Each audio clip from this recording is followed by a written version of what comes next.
I walked into what I thought would be my promotion meeting that Tuesday morning, coffee in hand and presentation slides ready on my laptop. My father, Thomas, sat behind his mahogany desk, legal documents spread across the surface like fallen autumn leaves. The morning light streaming through his office windows caught the gold lettering on the papers as he spoke words that would shatter my world completely. "You'll always be my daughter," he said softly, his pen moving across each signature line with deliberate precision. I watched 20 years of my life dissolve with every stroke as he transferred complete ownership of our family logistics company to my younger sister, Jessica. The silence in that room felt heavier than concrete. I said absolutely nothing, just quietly cleared my personal belongings from my desk, never imagining the 21 frantic voicemails awaiting me the following dawn. The drive home that afternoon felt like swimming through molasses. Every traffic light seemed to mock me. Every familiar billboard reminded me of contracts I had negotiated, routes I had optimized, relationships I had built over 2 decades of dedication. I pulled into my driveway and sat in the car for 30 minutes, engine off, trying to process what had just occurred in that oak-paneled office. My mind wandered back to age 8 when I first started helping at Wilson Logistics. Dad would lift me onto his lap behind that same mahogany desk, teaching me to sort invoices by priority and destination zones. I remembered the smell of coffee mixed with fresh printer paper, the rhythmic sound of trucks backing up to our loading docks, the pride in his voice when he introduced me to clients as his future business partner. By high school, I was working 20 hours a week while maintaining a 4.0 grade average. I learned our inventory management system inside and out, memorized freight classifications, understood the intricate dance of supply chain coordination. Other teenagers spent summers at the beach, but I spent mine in our warehouse learning how proper logistics could make or break a manufacturing company's entire operation. College brought new challenges. I earned my business administration degree from State University while working full-time in our operations department. My senior thesis focused on implementing automated tracking systems that could reduce delivery errors by 43%. Dad read every word twice and implemented my recommendations the following quarter. The results spoke volumes. Our customer retention rate jumped from 78 to 94% within 18 months. Revenue tripled as word spread about our reliability and innovation.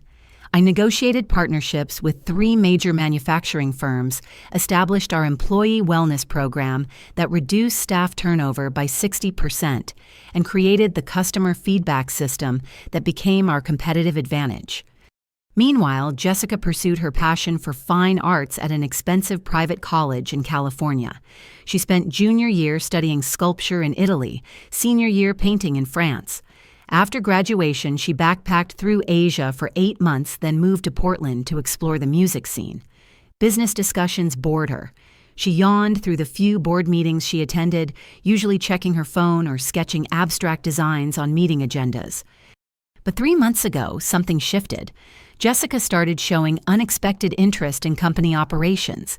She began attending weekly management meetings, asking detailed questions about profit margins and growth projections. I welcomed her newfound enthusiasm, thinking she finally understood the beauty of what we had built together. Now I realized how naive that assumption had been. Sitting in my car, replaying every recent interaction, I saw the manipulation hiding beneath her sudden engagement. The way she subtly questioned my decisions during meetings, how she positioned herself as the concerned daughter protecting Dad's legacy, the private conversations that stopped abruptly when I entered rooms. My phone buzzed with a text from my assistant. "The Henderson contract needs your signature by 5. Should I bring it by your office?" I stared at the message, realizing I no longer had an office, no longer had authority to sign contracts, no longer had any role in the company I had devoted my entire adult life to building. The cruelest part was how Dad delivered the news, not with anger or disappointment, but with resignation mixed with what seemed like sadness. "Business requires difficult decisions," he had said, not meeting my eyes. "Jessica has convinced me this transition serves the company's best interests." Convinced him of what exactly that 20 years of proven dedication meant nothing, that my innovations and relationships were somehow threatening, that Jessica, who couldn't balance her personal checkbook, was better equipped to lead a multi-million-dollar logistics operation. I finally gathered enough energy to walk inside my house, but sleep proved impossible that night. Every time I closed my eyes, I saw Jessica's triumphant smile as Dad signed those papers, the way she avoided eye contact with me throughout the entire meeting, how quickly she started discussing new directions for the company before I had even left the building. Something felt fundamentally wrong about the entire situation. Dad's decision contradicted everything he had taught me about business, family, and loyalty. This wasn't the man who had encouraged my ambition, supported my education, and celebrated every company milestone as our shared achievement. I spent the early morning hours pacing my kitchen, trying to understand what had changed his perception so dramatically. What evidence had Jessica presented? What arguments had she made during those private meetings? And why did I feel like I was missing crucial pieces of a puzzle that would explain everything sleep refused to come that first night? By 4 a.m, I was dressed and driving toward the old neighborhood where I grew up. The streets felt different now, like returning to a childhood home that had been sold to strangers. I parked across from Dad's house, watching the windows for any sign of movement. The front porch light was still on, which meant someone was awake, probably Dad, who had always been an early riser. I walked to the front door using the spare key hidden under the ceramic garden gnome Mom had placed there 15 years ago. The house felt eerily quiet as I stepped inside. Dad's reading chair sat empty in the living room, yesterday's newspaper folded beside his coffee mug. I could hear water running upstairs, so he was apparently getting ready for another day at the office that was no longer mine to enter. That's when I noticed Jessica's laptop sitting open on the kitchen counter, apparently forgotten in her rush to get home after yesterday's triumph. The screen was still illuminated, showing her email inbox. I knew I shouldn't look, but something compelled me to step closer. What I discovered made my stomach lurch violently. The first email was from someone named Vincent Torino, dated just 4 days ago. The subject line read, "Final payment required." The message was brief but terrifying. "Jessica, our patience has reached its limit. 200,000 by Friday, or we pursue alternative collection methods. Your family's safety depends on immediate payment." I scrolled through more messages, each one painting a clearer picture of Jessica's hidden crisis.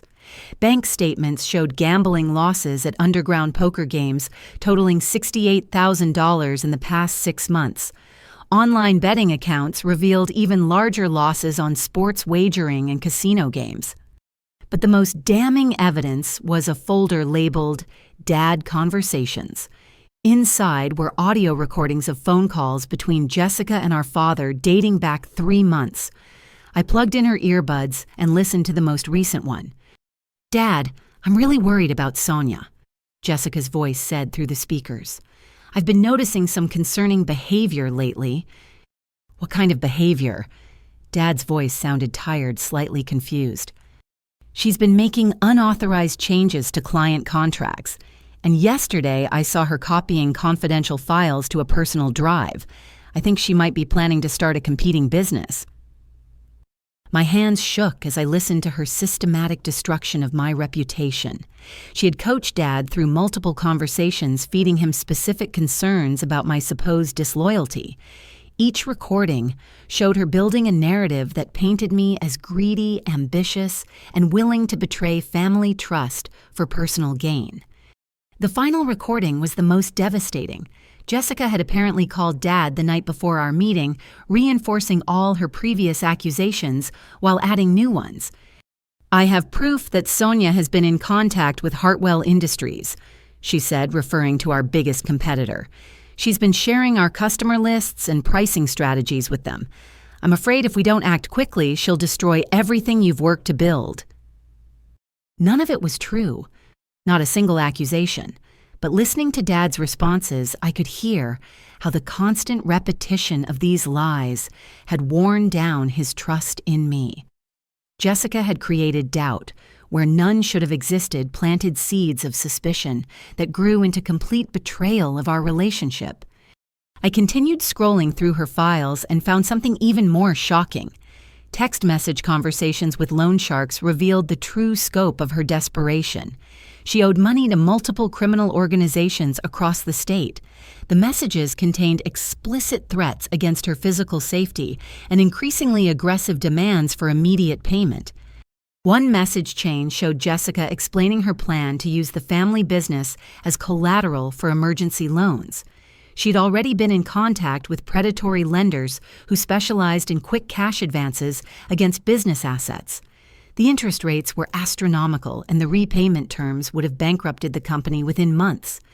Another folder contained emails with a financial consultant named Bradley Morrison, who specialized in what he called rapid asset liquidation for distressed business owners. Their correspondence revealed Jessica's intention to sell company equipment, cancel profitable contracts, and transfer operating funds to personal accounts as quickly as possible after gaining control. She hadn't wanted the business to run it. She wanted it to strip it bare for quick cash to pay her gambling debts. The most chilling discovery was a recorded phone call between Jessica and someone who identified himself only as Tony. The conversation took place just 2 weeks ago. "Your dad bought the story about your sister completely," Jessica said, her voice filled with satisfaction. "He actually believes she's been trying to sell company secrets. By next week, I'll have full control and can start liquidating assets immediately." "You better not be playing games with us, sweetheart," Tony's voice replied.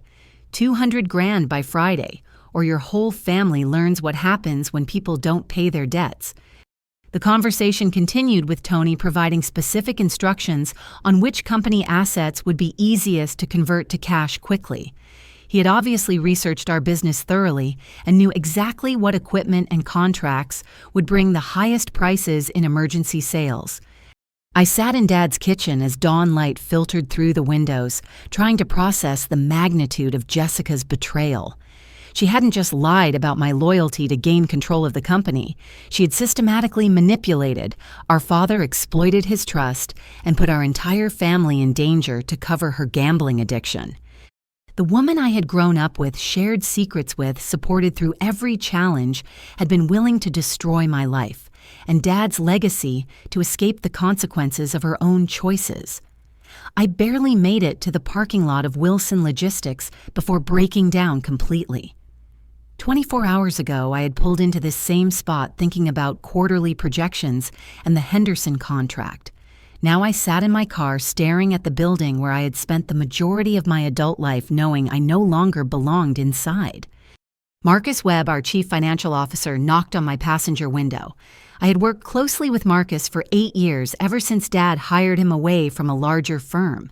He was methodical, honest, and had an almost supernatural ability to spot financial irregularities before they became serious problems. "Sonia, can we talk?"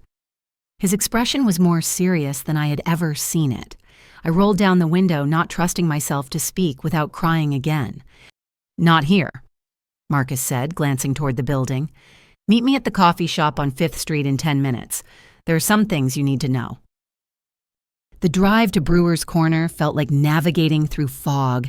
My brain couldn't seem to process normal functions like checking mirrors or signaling turns.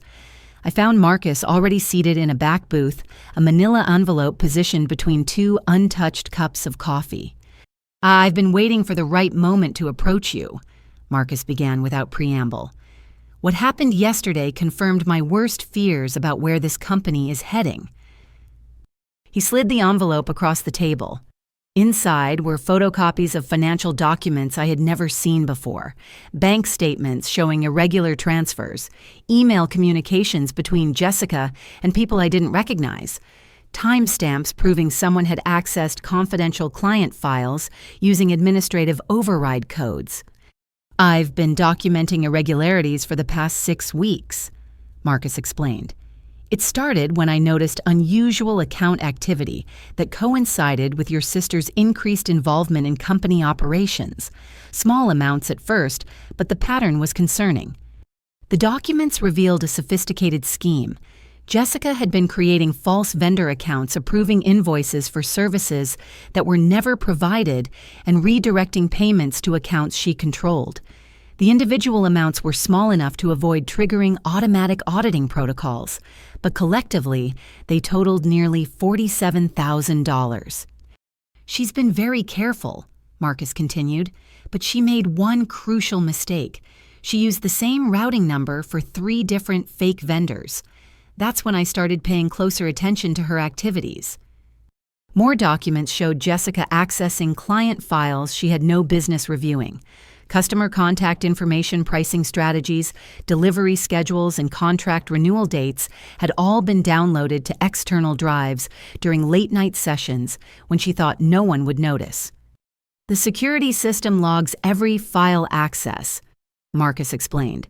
"Jessica has been systematically copying our most valuable proprietary information. Based on the timestamps, she's been doing this for at least 2 months. I studied the evidence, feeling sick as the implications became clear. She's been planning this takeover for weeks." "Longer than that," Marcus replied grimly. "I think she's been feeding information to our competitors while simultaneously building a case against you with your father. The timing is too precise to be coincidental." He pulled out additional paperwork showing canceled contracts and equipment sales that had been authorized just yesterday, hours after Dad signed the transfer documents. Jessica had wasted no time beginning what appeared to be a systematic liquidation of company assets. "The Henderson contract you were working on canceled this morning. The Riverside warehouse lease, Jessica terminated it effective next week. She's moving fast, like someone who needs cash immediately, rather than someone planning to build the business long-term." Marcus leaned forward, his voice dropping to barely above a whisper. "Sonia, I think your sister is in serious trouble. The kind of trouble that explains why she would be willing to destroy everything your family has built." I told him about the laptop evidence I had discovered that morning, Jessica's gambling debts, the threatening messages, her plans to use the company as collateral for emergency loans. Marcus listened without interruption, his expression growing more concerned with each detail. "That explains the rush to liquidate assets," he said when I finished. "She needs cash fast, and she's willing to sacrifice the company's long-term viability to get it." We spent the next hour reviewing every document Marcus had collected.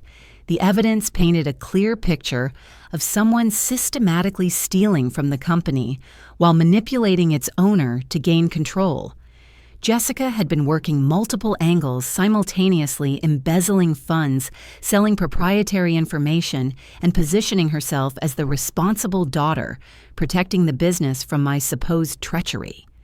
"What do we do now?" I asked, feeling overwhelmed by the scope of her deception. Marcus was quiet for a long moment, clearly weighing his options carefully. "I've worked with your father for 8 years, he finally said. "I know his character, and I know yours. What Jessica told him about you doesn't match anything I've observed during our time working together." He paused, then made a decision that would change everything. "I'm willing to help you expose what's really happening, but we need to move carefully. Jessica has already demonstrated she's willing to fabricate evidence and manipulate your father.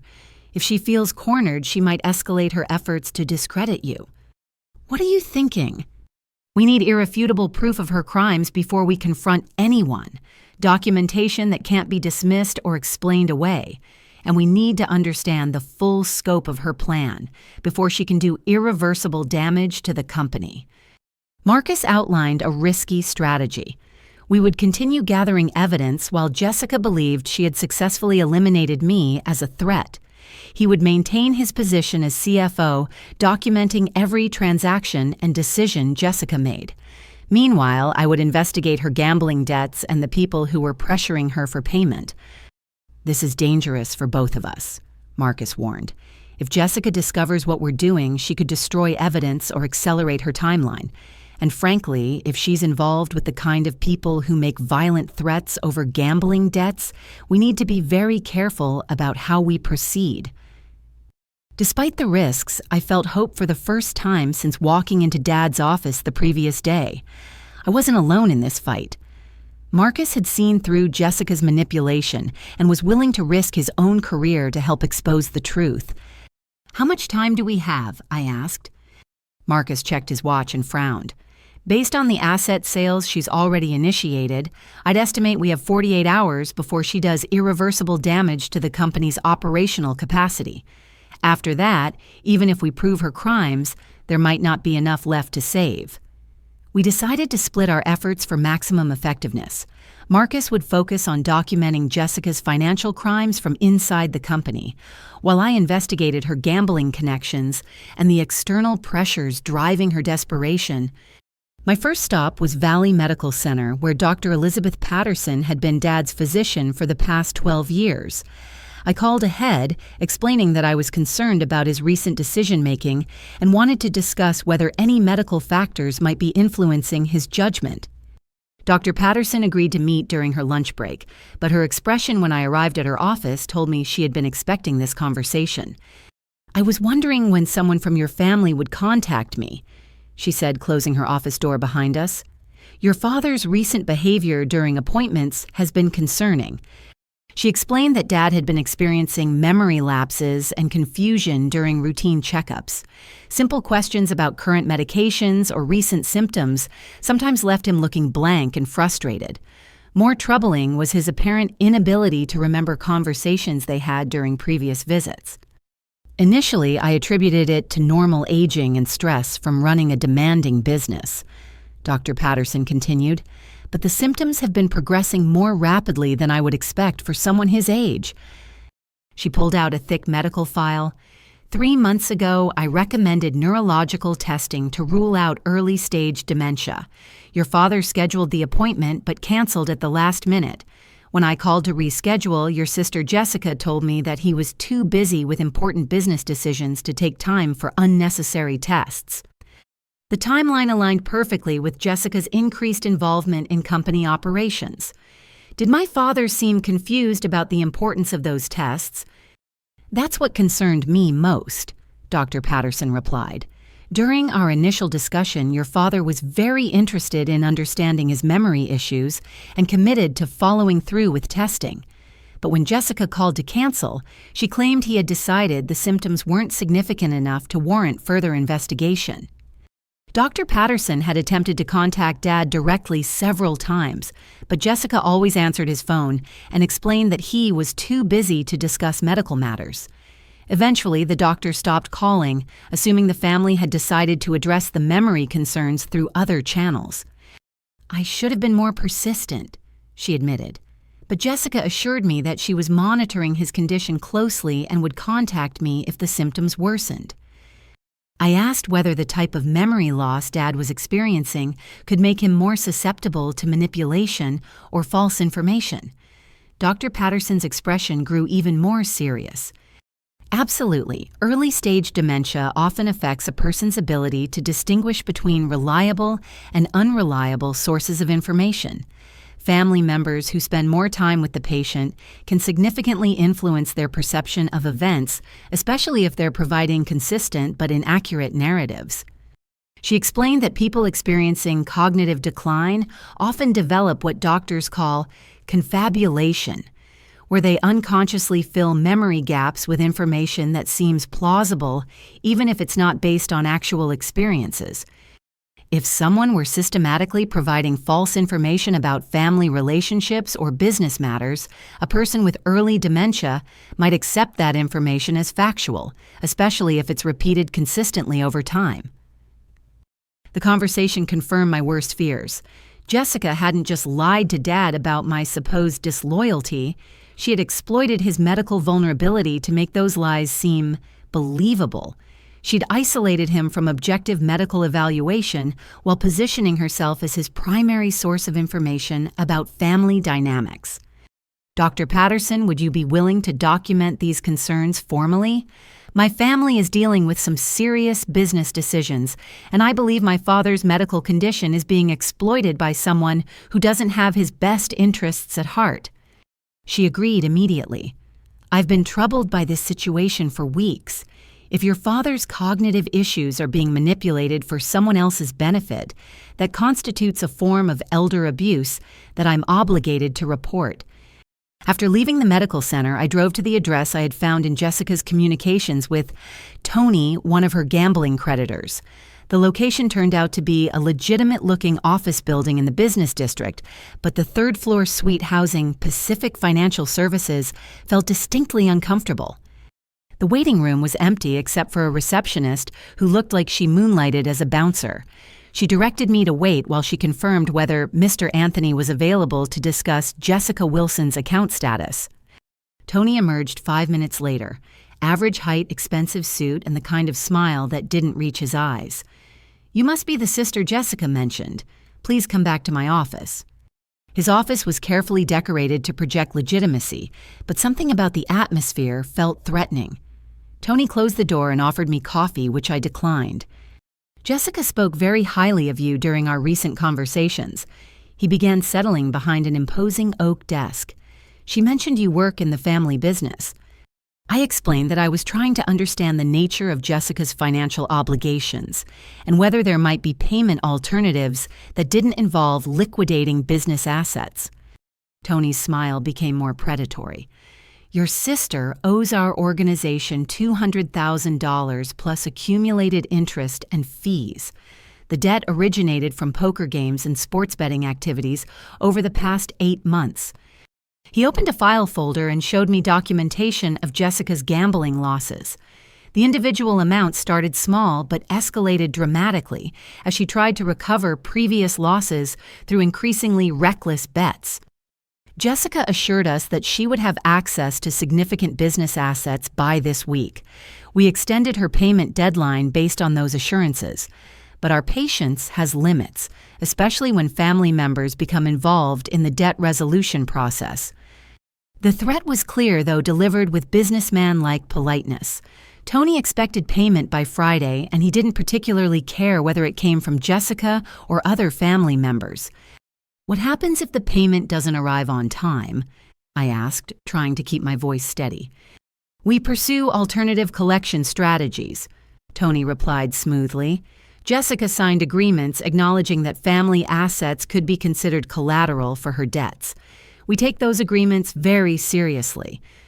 I left that meeting understanding why Jessica had been so desperate to gain control of the company. She hadn't just stolen money to pay gambling debts, she had apparently pledged family assets as security for loans she couldn't repay. Our business, our property, and possibly our physical safety were all at risk because of her addiction. The final piece of evidence came from an unexpected source. As I drove home that evening, I received a call from Janet Morrison, who had cleaned Dad's house every Thursday for the past 6 years. "I hope you don't mind me calling," Janet said hesitantly, "but I've been worried about your father, and I didn't know who else to talk to." Janet explained that Dad's behavior during her weekly visits had changed dramatically over the past 2 months. He seemed confused about basic household routines, frequently asked about conversations he couldn't remember having, and often appeared anxious when discussing family matters. "The strange thing is how different he seems when Jessica is there," Janet continued. "When she's in the house, your father becomes agitated and repetitive, but on days when she's not around, he seems much more like his old self." Janet had overheard several phone conversations where Jessica was coaching Dad on what to say about family business matters. She would tell him specific things to remember about you and then ask him to repeat those things back to her until he got them exactly right. Most disturbing was Janet's observation that Jessica had been adjusting Dad's daily medications. She told me she was helping him stay organized with his pills, but I noticed she sometimes gave him extra doses when he started asking questions about things she had told him earlier. The picture was now complete. Jessica had systematically isolated Dad from objective medical care, exploited his cognitive vulnerability to plant false memories about my supposed betrayal, and used her position as his caregiver to control information and manipulate his mental state when necessary. She hadn't just stolen money from the company or lied about my loyalty. She had committed elder abuse against our father to cover her gambling addiction and protect herself from violent criminals who threatened our entire family.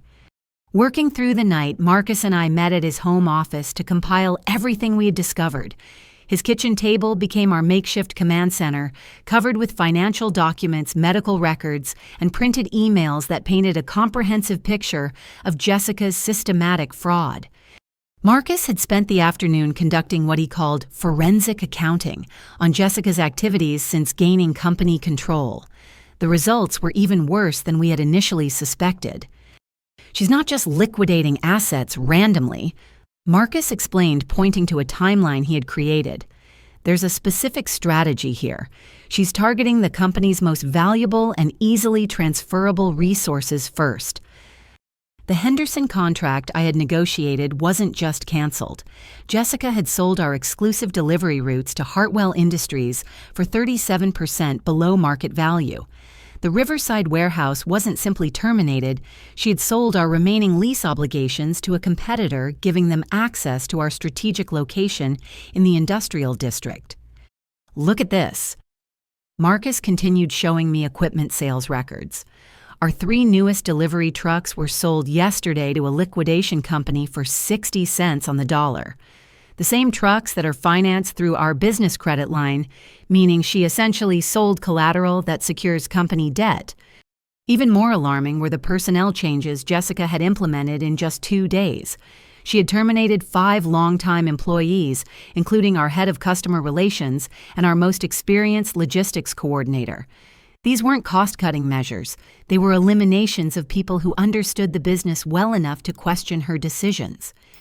She's removing anyone who might challenge her authority or expose what she's doing, I realized. By the time people understand what's happening, there won't be anyone left with enough institutional knowledge to stop her. Marcus pulled out a folder containing the most damning evidence yet. This afternoon, I discovered something that changes everything. Jessica has been in contact with Hartwell Industries for the past 6 weeks, and they're not just buying our canceled contracts. The documents show detailed communications between Jessica and Hartwell's acquisition team. They weren't interested in purchasing individual assets or contracts. They wanted to buy the entire company at a dramatically reduced price that would barely cover Jessica's immediate debts. The sale is scheduled for tomorrow afternoon, Marcus said grimly. Jessica has been negotiating the terms while telling your father that she's implementing cost-saving measures to strengthen the company's financial position. I stared at the purchase agreement, feeling sick as I realized the scope of Jessica's betrayal. The sale price was roughly 40% of the company's actual value, but it would provide enough cash to pay her gambling debts while leaving our family with nothing. Dad doesn't know about this sale. Based on what I can determine, she's been telling him that she's negotiating new partnerships and contracts. The legal paperwork refers to strategic business alliances and operational restructuring, but the reality is complete liquidation disguised as corporate development. We continued reviewing documents until nearly midnight, uncovering layer after layer of deception. Jessica had forged Dad's signature on multiple financial authorizations. She had created false vendor accounts to justify transferring company funds to personal accounts. Most shocking of all, she had been selling confidential customer information to competitors, while simultaneously positioning herself as the family member, working to protect those same business relationships. There's something else, Marcus said, his voice heavy with concern. I found evidence that Jessica has been consulting with a probate attorney about inheritance law and elder care legislation.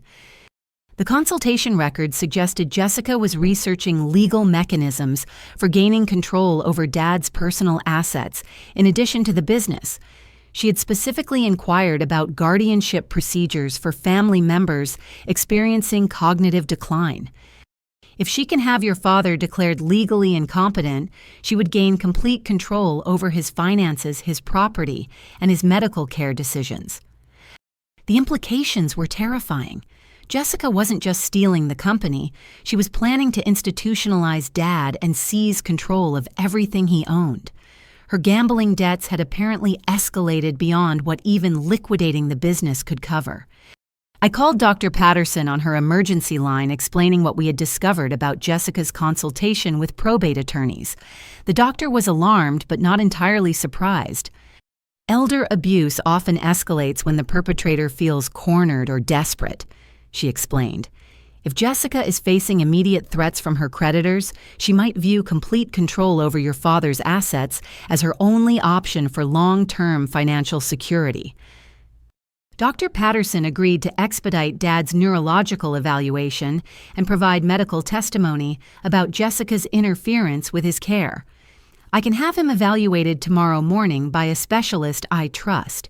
If the results show early-stage dementia, we'll have medical evidence that Jessica has been exploiting his condition for financial gain. As Marcus and I prepared to leave his house that night, my phone buzzed with an urgent text message from an unknown number. Jessica Wilson's payment deadline has been moved to tomorrow evening. Family members are advised to ensure compliance to avoid enforcement activities.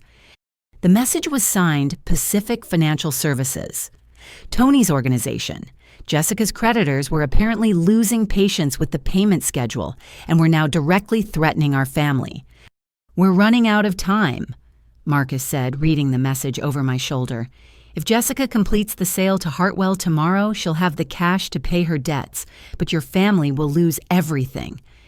I spent that sleepless night developing a plan that felt both necessary and terrifying.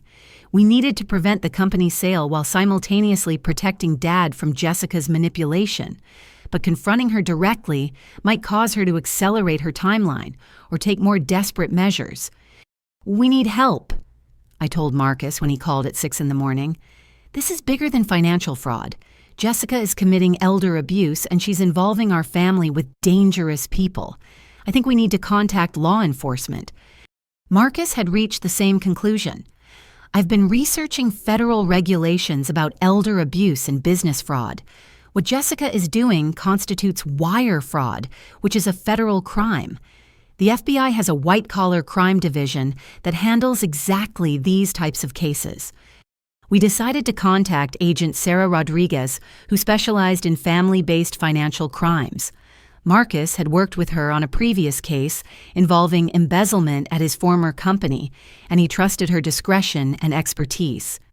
Agent Rodriguez agreed to meet us that morning at the federal building downtown. When we arrived, she had already begun reviewing the preliminary evidence Marcus had forwarded overnight. "This is one of the most comprehensive elder abuse cases I've seen," she said after examining our documentation. "Your sister has committed multiple federal crimes, and the involvement of criminal organizations in debt collection adds another layer of complexity." Agent Rodriguez explained that gambling debts to illegal operations often involve money laundering and racketeering charges. If Jessica's creditors were part of a larger criminal organization, our case might connect to ongoing federal investigations into organized crime activities. "We need to move quickly," the agent continued. "Based on your timeline, Jessica plans to complete asset liquidation today. Once those sales are finalized, recovering the stolen value becomes much more difficult." She outlined a plan that would require precise coordination. Federal agents would monitor Jessica's scheduled meeting with Hartwell Industries while we arranged for Dad's medical evaluation. If the neurological testing confirmed cognitive impairment, they could obtain emergency injunctions preventing further asset sales while Jessica was under investigation. The key is catching her in the act of completing fraudulent transactions, while we have medical evidence that she's been exploiting your father's diminished capacity. As we prepared to leave Agent Rodriguez's office, she issued a warning that made my blood run cold. "Ms. Wilson, if your sister is as desperate as these documents suggest, she may take extreme measures when she realizes her plan is being exposed. Criminal organizations that make violent threats over gambling debts don't typically accept partial payments or extended deadlines." The implication was clear. Jessica might be in as much danger from her creditors as the rest of our family was from her fraud. Her desperation could make her unpredictable and potentially dangerous to everyone involved.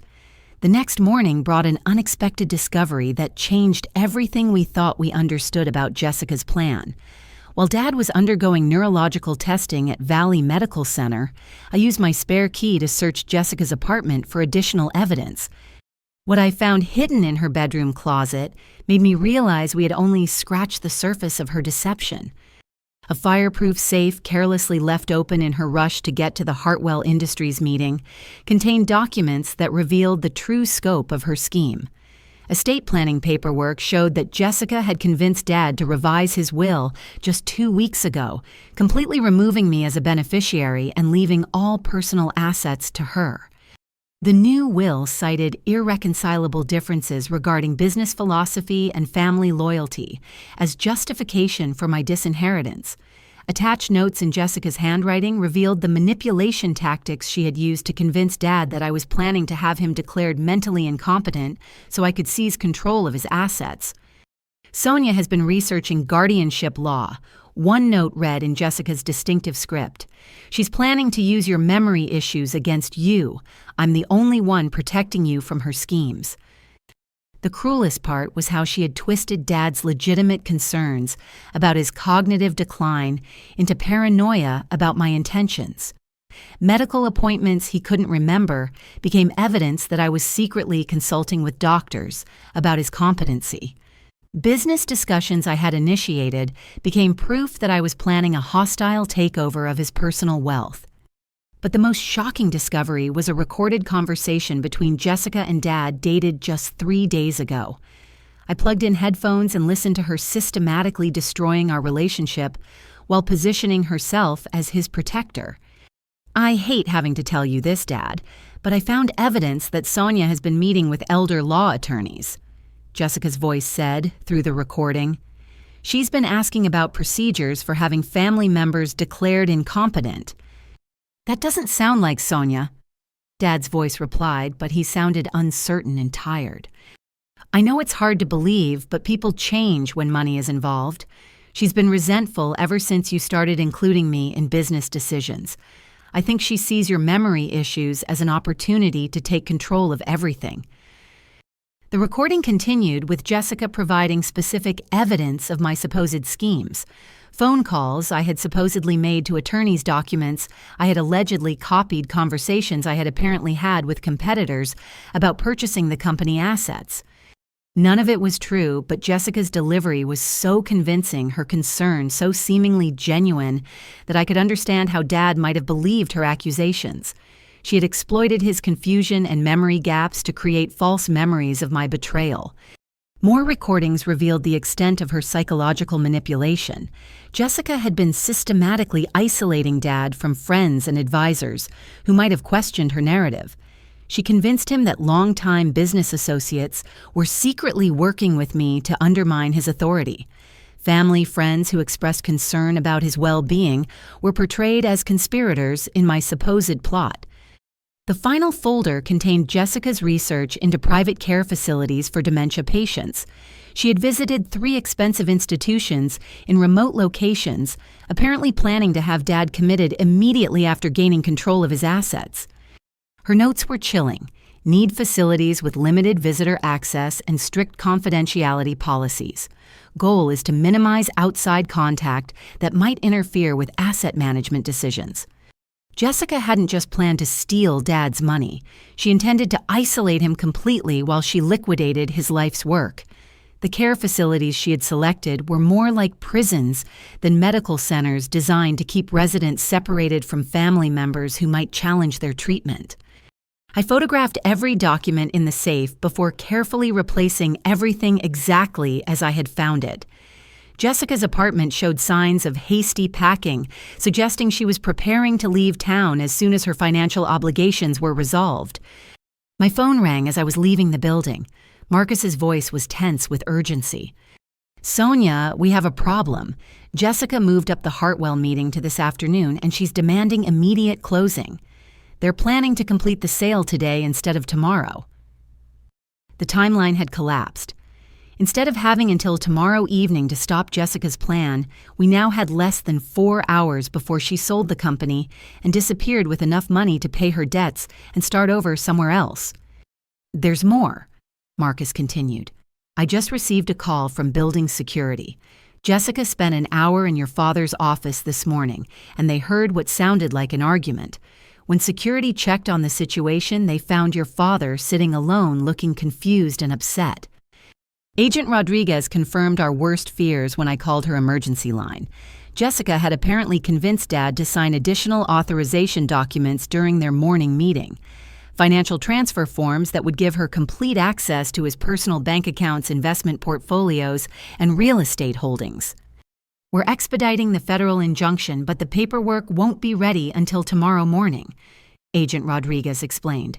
If Jessica completes the company's sale today, she'll have accomplished most of her objectives before we can legally intervene. Dr. Patterson called with the neurological test results just as I was racing toward the Hartwell Industries building. Dad's evaluation confirmed early-stage Alzheimer's disease, with significant impairment in areas related to financial decision-making and susceptibility to manipulation. Your father's condition explains why Jessica's false information seemed believable to him, Dr. Patterson said. People with early Alzheimer's often lose the ability to critically evaluate conflicting information, especially when it comes from family members they trust. The medical diagnosis provided crucial evidence of Dad's diminished capacity, but it also confirmed that every document Jessica had convinced him to sign over the past 3 months was legally questionable. He had been making major financial decisions while suffering from a condition that specifically impaired his judgment about exactly those types of choices. I arrived at Hartwell Industries 15 minutes before Jessica's scheduled meeting, hoping to find some way to prevent the sale, or at least delay it until federal authorities could intervene.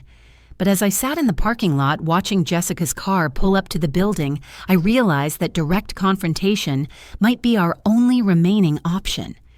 Everything we had worked to build, everything Dad had devoted his life to creating, was about to be destroyed by someone who saw our family legacy as nothing more than a source of quick cash to escape the consequences of her own addiction.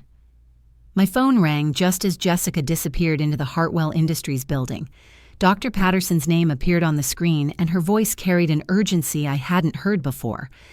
"Sonia, I need to speak with you immediately. I just finished reviewing your father's medical records more thoroughly, and I discovered something that changes everything."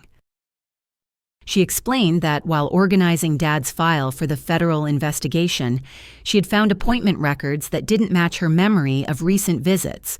Several entries showed consultations and test results she had never conducted or received.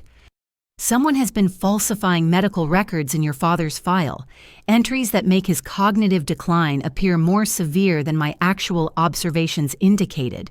The dates correspond exactly with periods when Jessica was supposedly helping coordinate his care." Dr. Patterson had contacted the hospital's medical records department and discovered that Jessica had been using forged authorization forms to access and modify Dad's medical information. She had been adding false entries that supported her narrative about his declining mental capacity, while deleting notes that documented his periods of clarity. The most concerning discovery is that Jessica has been consulting with Dr. William Harper, a psychiatrist who specializes in competency evaluations for legal proceedings. She scheduled an appointment for your father tomorrow morning, apparently planning to have him declared legally incompetent immediately after completing the business sale. This revelation explained Jessica's accelerated timeline. She wasn't just planning to steal company assets. She intended to have Dad declared incapable of managing his affairs before anyone could challenge the legitimacy of documents he had signed while confused or manipulated. Dr. Harper's evaluation would have given Jessica legal guardianship over your father's remaining assets and medical decisions. Dr. Patterson continued. Based on the falsified records Jessica created, her request for emergency guardianship would likely have been approved. I sat in the Hartwell parking lot trying to process the magnitude of Jessica's systematic plan. She had been manipulating medical records, forging authorization documents, and preparing to have our father institutionalized against his will. This went beyond financial fraud into territory that felt almost sociopathic in its calculated cruelty. Dr. Patterson had already contacted medical authorities about the falsified records and was preparing formal documentation of Jessica's interference with Dad's care. But that evidence wouldn't prevent the business sale scheduled to begin in just minutes. That's when Dr. Patterson shared information that changed our entire strategy. "Sonia, there's something else you need to know about your father's condition. While he does have early-stage cognitive impairment, his lucid periods are much longer and more frequent than Jessica has led anyone to believe. She's been administering additional doses of his confusion medication to increase his disorientation during important meetings."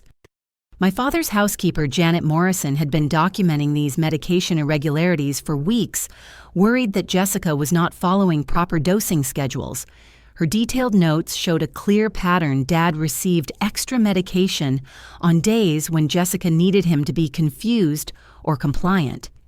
"Your father is significantly more aware of his situation than Jessica realizes," Dr. Patterson explained. "During periods when his medication is properly regulated, his cognitive function is much closer to normal." This information gave me hope, but also filled me with rage. Jessica hadn't just exploited Dad's medical condition, she had been deliberately worsening it to maintain control over his decision-making.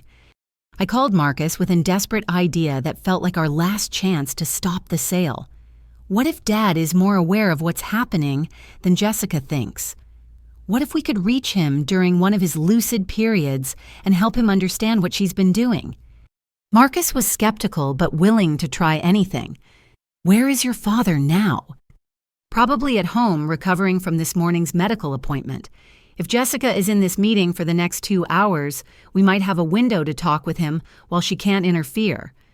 I drove to Dad's house while Marcus contacted Agent Rodriguez to update her on our plan.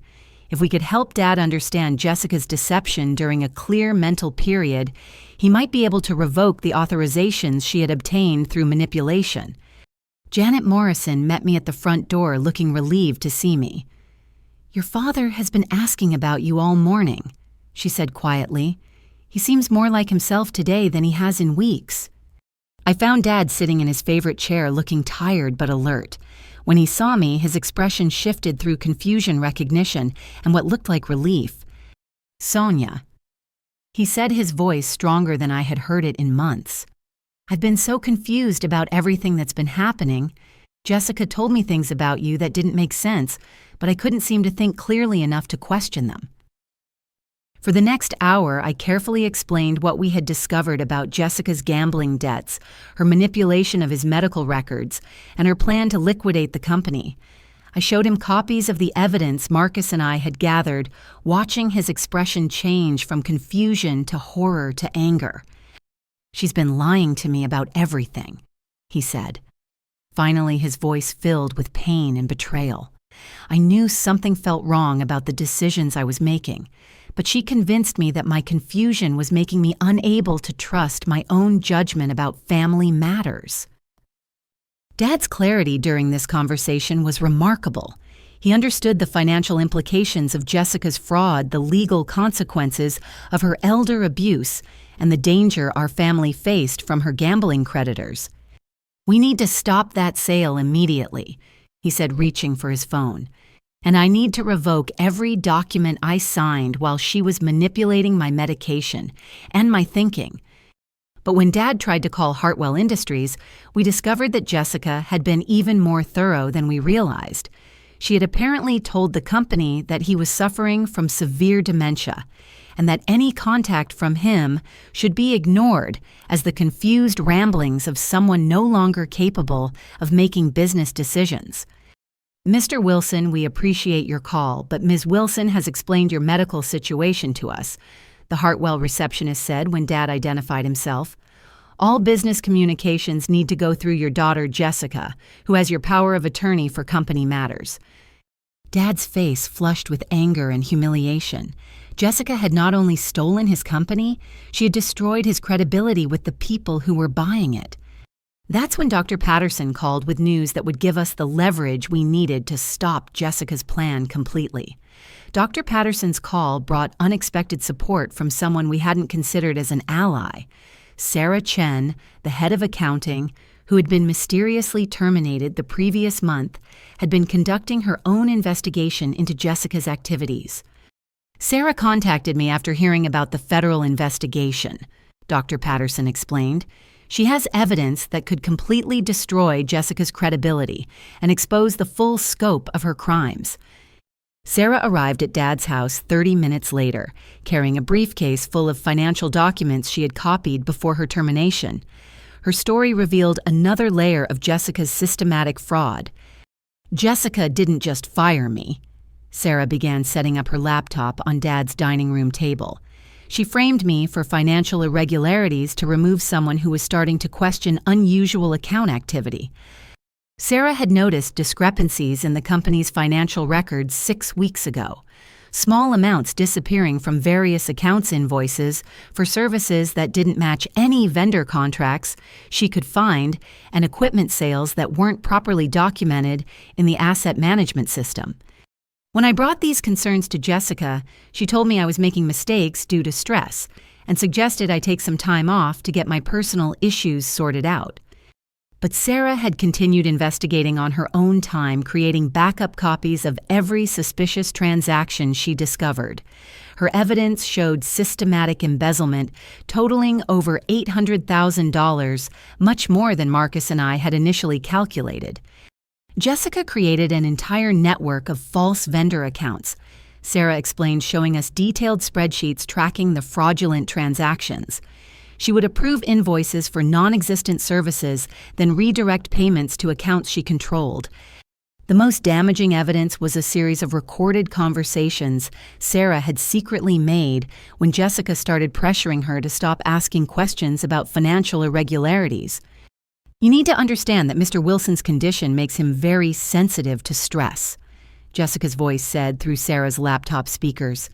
Questions about accounting procedures upset him and worsen his confusion. "As his daughter, I'm asking you to handle these matters more discreetly." Another recording captured Jessica threatening Sarah's employment if she continued investigating unusual transactions. "My father values loyalty above all else. Employees who create unnecessary drama about minor bookkeeping issues don't tend to have long careers with this company." Sarah had been documenting Jessica's intimidation tactics for weeks before her termination. She had recordings, emails, and witness statements from other employees who had been pressured to ignore or cover up questionable financial activities. "I lost my job trying to protect this company from theft," Sarah said, her voice filled with determination. "But I kept all the evidence because I knew someday the truth would come out." Her documentation revealed that Jessica's embezzlement began almost immediately after she started showing interest in company operations. The timing coincided perfectly with the escalation of her gambling losses, suggesting she had joined the business specifically to fund her addiction rather than to contribute to its success. "The most disturbing part is how she systematically eliminated anyone who might expose her crimes," Sarah continued. 5 longtime employees have been terminated in the past 2 months, all of them people who had the knowledge and access to recognize financial fraud. Sarah's evidence also included communications between Jessica and several of her gambling creditors, showing that she had promised them access to company assets as collateral for her debts. Text messages revealed Jessica describing the business as family money that's technically mine anyway, and assuring her creditors that she would have complete control within weeks. While we reviewed Sarah's evidence, Marcus called with urgent news from the federal investigation. Agent Rodriguez had obtained emergency court orders preventing the completion of the Hartwell sale, but Jessica had apparently anticipated this possibility. "She's not at the Hartwell meeting," Marcus reported. "According to building security, she left through a back exit 20 minutes after arriving. No one knows where she went, but her car is no longer in the parking lot." The realization hit us simultaneously. Jessica had used the Hartwell meeting as a diversion while she implemented an alternative plan we hadn't anticipated. Sarah's phone rang, displaying a number she didn't recognize. When she answered, Jessica's voice filled the room through the speaker. "Hello, Sarah. I know you're with my father and my sister right now. You've all been very busy today, haven't you?" The tone was calm, almost conversational, but something underneath it made my skin crawl. "I want you to know that I appreciate everything you've done to try to protect the family business," Jessica continued, "but you're interfering with something much bigger than you understand." She explained that while we had been focused on stopping the Hartwell sale, she had been implementing what she called Plan B, emergency asset liquidation through private buyers who didn't require the same legal documentation as corporate acquisitions. "By tonight, I'll have enough cash to resolve my immediate obligations. The people I owe money to aren't interested in legal proceedings or federal investigations. They just want payment, and they've made it very clear what happens to families who don't deliver." The threat was unmistakable. Jessica was claiming that her gambling creditors would target our entire family if she didn't pay her debts immediately. "Dad, Sonia, I need you both to understand that I never wanted things to go this far." Jessica's voice continued now, directed at us specifically. "But I'm in a situation where protecting myself means protecting all of you. These aren't people who accept partial payments or extended deadlines." Dad found his voice anger overriding confusion for the first time in months. "Jessica, what you're doing is criminal. You've stolen from the company, lied about Sonia, manipulated my medical care, and now you're threatening the family. This has to stop." Jessica's laugh held no humor. "Dad, you're not thinking clearly because of your condition. I'm the only one trying to keep this family safe. But if you continue interfering with my efforts to resolve this situation, you'll leave me no choice but to let you face the consequences of my debts." The call ended abruptly, leaving us staring at each other in stunned silence. Jessica had just threatened to expose our family to violent criminals if we continued trying to stop her theft. Sarah broke the silence first.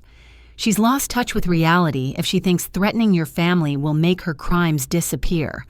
We have enough evidence to send her to federal prison for years." But Dad looked terrified rather than angry. "You don't understand," he said quietly. "If Jessica really owes money to the kind of people who make violent threats, stopping her might put all of us in danger." Agent Rodriguez arrived at Dad's house within the hour, bringing additional federal agents and a plan that would either save our family or expose us to exactly the kind of danger Dad feared. "We've been monitoring Jessica's communications with her gambling creditors as part of a larger investigation into organized crime activities," Agent Rodriguez explained. "Her debts are connected to criminal organizations we've been tracking for months. The federal investigation had revealed that Jessica's gambling problems were part of a broader pattern. The underground poker games and illegal sports betting operations she had been involved with were run by criminal syndicates that specialized in targeting vulnerable people and then using their desperation to facilitate money laundering and other illegal activities. Your sister isn't just a victim of gambling addiction," Agent Rodriguez continued. "She's been used as a conduit for criminal organizations to gain access to legitimate businesses that can be exploited for financial crimes." The revelation explained why Jessica's creditors had been so interested in the family business. They weren't just seeking payment for gambling debts. They wanted access to a profitable company that could be used to launder money from other criminal activities. The good news is that we now have enough evidence to charge Jessica with multiple federal crimes and to dismantle the criminal network that's been exploiting her, Agent Rodriguez said. "The challenging part is doing this safely considering the threats these organizations make against family members." She outlined a plan that would require Dad and me to participate in what essentially amounted to a federal sting operation. Jessica had agreed to meet with her creditors that evening to deliver payment, apparently still believing she could liquidate company assets quickly enough to satisfy their demands. "We want to arrest the criminal organization leaders during that meeting, while simultaneously taking Jessica into custody for her crimes against your family," Agent Rodriguez explained. "But we need your cooperation to make sure she actually shows up." The plan required Dad to call Jessica and agree to sign additional authorization documents that would give her access to his personal assets. This would convince her that she had successfully manipulated him into compliance while giving federal agents time to position themselves for the arrest operation. The risk is that if something goes wrong, Jessica's creditors might decide to target your family directly, Agent Rodriguez warned. These are people who have demonstrated willingness to use violence to collect debts.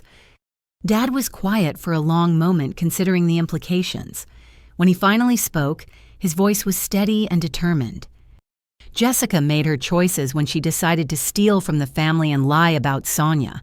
I won't let her destroy everything we've built to cover up her mistakes, and I won't let criminals use our business for illegal activities.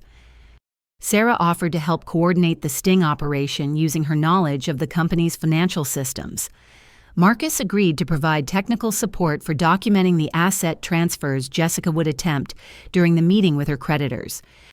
"There's one more thing you should know," Agent Rodriguez said as we prepared to implement the plan. "Our investigation has revealed that Jessica has been planning this scheme for almost a year. The gambling addiction was real, but her decision to target your family business was calculated and deliberate." She showed us communications between Jessica and criminal associates discussing the best strategies for gaining control of family assets. Jessica had researched Dad's medical history, identified his cognitive vulnerabilities, and developed specific tactics for manipulating his trust while destroying his confidence in me. "Your sister didn't just make bad choices that spiraled out of control," Agent Rodriguez explained. "She made deliberate decisions to commit crimes against her own family as part of a broader criminal conspiracy." The evidence revealed that Jessica had been receiving coaching from experienced con artists about how to manipulate elderly family members and exploit their medical conditions for financial gain. Her transformation from disinterested art student to concerned business partner had been carefully orchestrated to position herself for this theft. The people she owes money to specifically target individuals with access to family businesses or inherited wealth. They provide gambling credit to create debt, then offer solutions that involve stealing from family members to pay what's owed. As evening approached, we prepared for what Agent Rodriguez called the most complex family-based financial crimes operation her office had ever coordinated. Federal agents were positioning themselves around the meeting location, while technical specialists prepared to document every transaction Jessica attempted. "Remember," Agent Rodriguez said as Dad prepared to make the crucial phone call to Jessica, "our goal is to protect your family while dismantling a criminal organization that has victimized dozens of other families across the region. What your sister did to you is part of a much larger pattern of elder abuse and family fraud."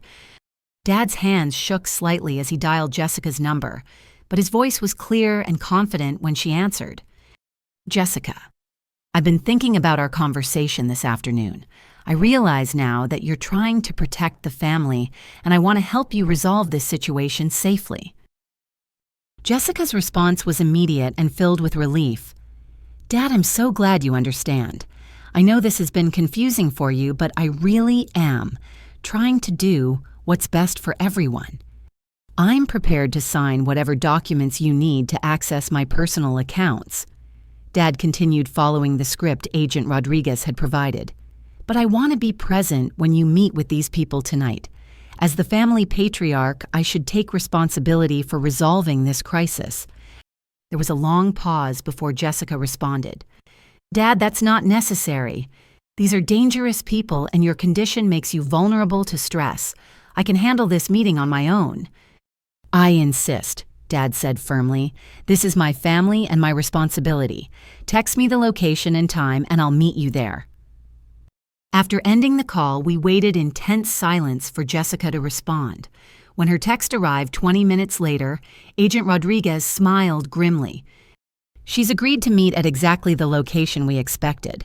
Our surveillance teams are already in position, and we'll have multiple arrest teams ready to move simultaneously." Everything depended on Jessica believing she had successfully manipulated Dad one final time, while being unaware that federal agents were documenting every aspect of her criminal activities. The next few hours would either end Jessica's systematic destruction of our family or expose us to the violence she had been warning us about throughout this entire ordeal. The meeting location Jessica had chosen was a warehouse in the industrial district, the kind of place where legitimate business deals never happened.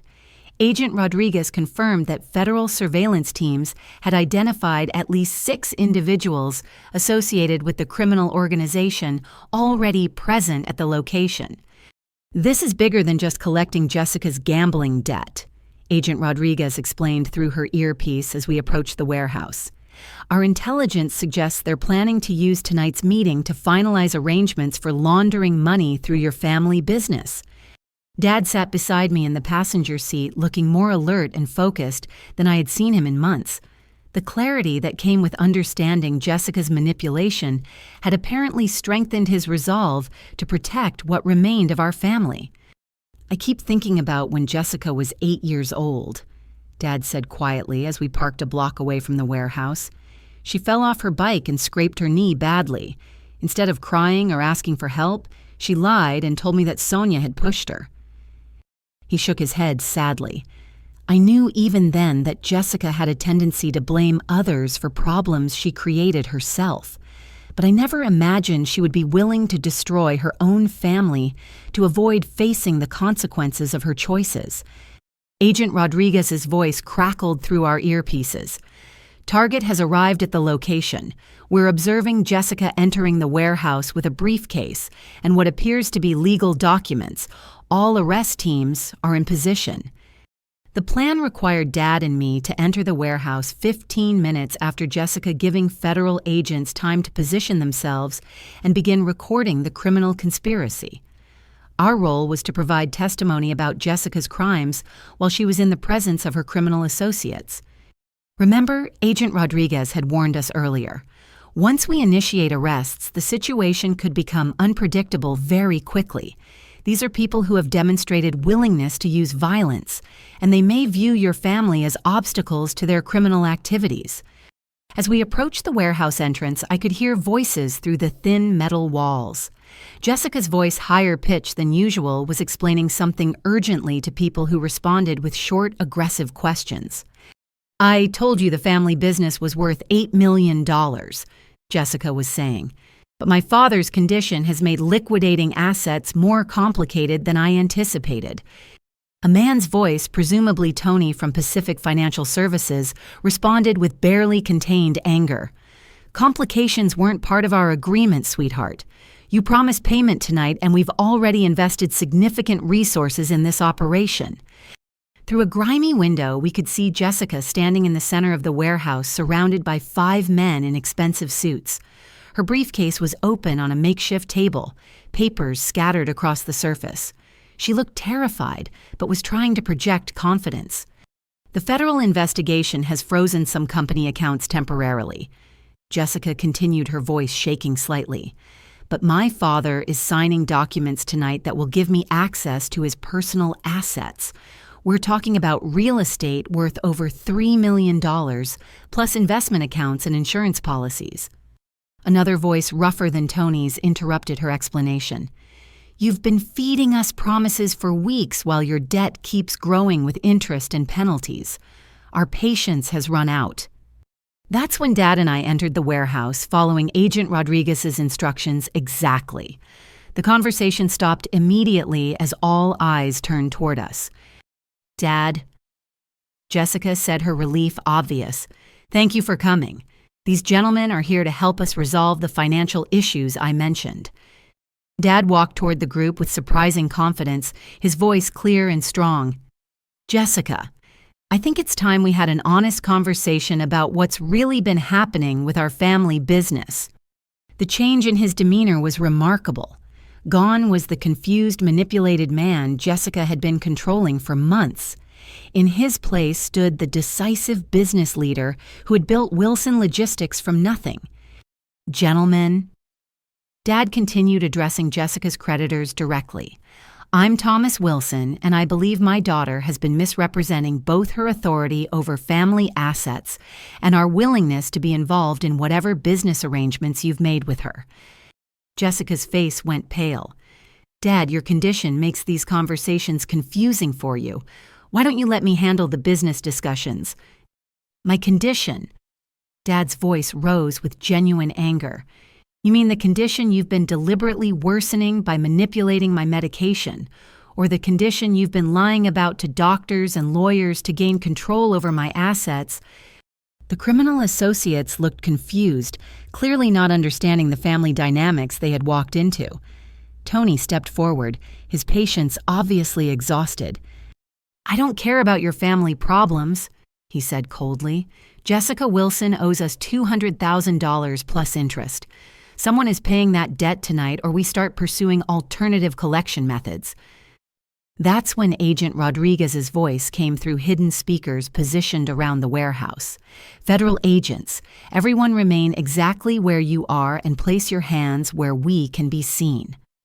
The warehouse suddenly filled with agents in tactical gear, moving with practiced precision to surround Jessica and her criminal associates. Red laser dots from sniper rifles appeared on the chests of every person in the building as backup teams secured all exits. Jessica's reaction was immediate and desperate. Instead of accepting arrest gracefully, she grabbed a gun from one of Tony's associates and pointed it directly at Dad. "Nobody moves," she screamed, her voice breaking with panic. "I've worked too hard to let everything fall apart now." The warehouse fell silent except for the sound of Jessica's panicked breathing. Federal agents had weapons trained on her, but they couldn't risk firing with Dad so close to the line of fire. Jessica. Agent Rodriguez called out from behind cover. "Put the weapon down. You're already facing federal charges that carry significant prison time. Adding assault with a deadly weapon and threatening a federal witness will only make your situation worse." "My situation?" Jessica laughed hysterically. "My situation is that these people will kill my entire family if I don't pay them tonight. You think federal prison is worse than what happens to families who don't pay their debts to organizations like this?"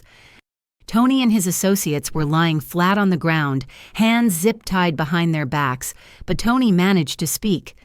"She's right about one thing, agents. This debt doesn't disappear just because you arrest us tonight. Our organization has resources you can't protect her family from." Dad stepped closer to Jessica, showing no fear despite having a gun pointed at his chest. "Jessica, this is over. You've committed crimes against your own family, and now you're threatening to hurt the people who love you most. Whatever problems you've created, violence isn't going to solve them. Love me." Jessica's voice was filled with years of accumulated resentment. "You've always loved Sonia more than me. She got the business opportunities, the education support, the trust and respect. I was just the artistic daughter who wasn't smart enough for the family business." Her words revealed a depth of sibling jealousy and perceived injustice that explained, though didn't excuse, her willingness to destroy our family to escape her self-created problems. "That's not true," Dad said gently. "You chose to pursue art instead of business. We supported your choices and celebrated your talents. But that doesn't mean you were entitled to steal what Sonia earned through 20 years of dedication." Jessica's grip on the gun wavered as emotion overwhelmed her anger. "I never wanted it to go this far. The gambling started small, just entertainment. But when I started losing, I convinced myself I could win back enough to pay the debts and no one would ever know. When that didn't work, you decided to steal from the family instead of asking for help," I said, speaking directly to Jessica for the first time since entering the warehouse. "Ask for help." Jessica's laugh was bitter. "Ask the perfect daughter and the successful father to bail out the family failure. I'd rather die than give you both another reason to look down on me." Agent Rodriguez seized the moment of emotional distraction to move closer. "Jessica, you have a choice right now. You can put the weapon down and accept responsibility for your actions, or you can make this situation infinitely worse for everyone involved." The standoff continued for what felt like hours, but was probably only minutes. Jessica kept the gun trained on Dad, while federal agents maintained their positions, creating a deadly stalemate that could end tragically with the slightest wrong move.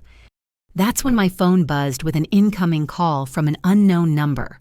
Agent Rodriguez signaled for me to answer, hoping it might provide some distraction that would give them an opportunity to safely disarm Jessica. Sonia Wilson. The voice was professional authoritative. Yes, this is Sonia. This is Judge Margaret Chen from the Federal District Court. I'm calling about an emergency hearing that's been requested regarding your family's business assets and your father's legal capacity. My blood turned cold. Even while holding our family hostage, Jessica had apparently set additional legal maneuvers in motion. Your sister Jessica filed emergency petitions this afternoon claiming that your father is mentally incompetent and that you've been exploiting his condition to steal company assets. Judge Chen continued. She's requesting immediate guardianship and asking the court to freeze all family assets pending investigation. The phone was on speaker and Jessica's expression shifted from desperation to renewed confidence as she heard the judge's words. That's right, Jessica called out loudly enough for the judge to hear. I'm trying to protect my father from Sonia's schemes, but she's brought federal agents here to intimidate me into withdrawing my legal requests. Judge Chen's voice carried confusion and concern. Ms. Wilson, are you in some kind of dangerous situation? Should I contact local law enforcement? Agent Rodriguez moved closer to my phone. Your Honor, this is Special Agent Rodriguez with the Federal Bureau of Investigation. We're currently arresting Jessica Wilson and several associates for elder abuse embezzlement and conspiracy to commit fraud. The legal documents she filed today were part of an elaborate scheme to steal from her own family. I'm going to need verification of these claims before proceeding with any legal actions, Judge Chen replied carefully. This situation sounds extremely complex, and I want to ensure that all parties' rights are protected. Jessica's lawyer had apparently been more thorough than we realized. While we were focused on stopping the asset sales and protecting Dad from her criminal creditors, she had been implementing a parallel legal strategy designed to make her appear as the concerned family member protecting an incompetent father from an exploitative daughter. Your Honor. Dad spoke directly into the phone, his voice clear and strong. I am Thomas Wilson, and I am calling to formally withdraw any legal requests my daughter Jessica has made on my behalf.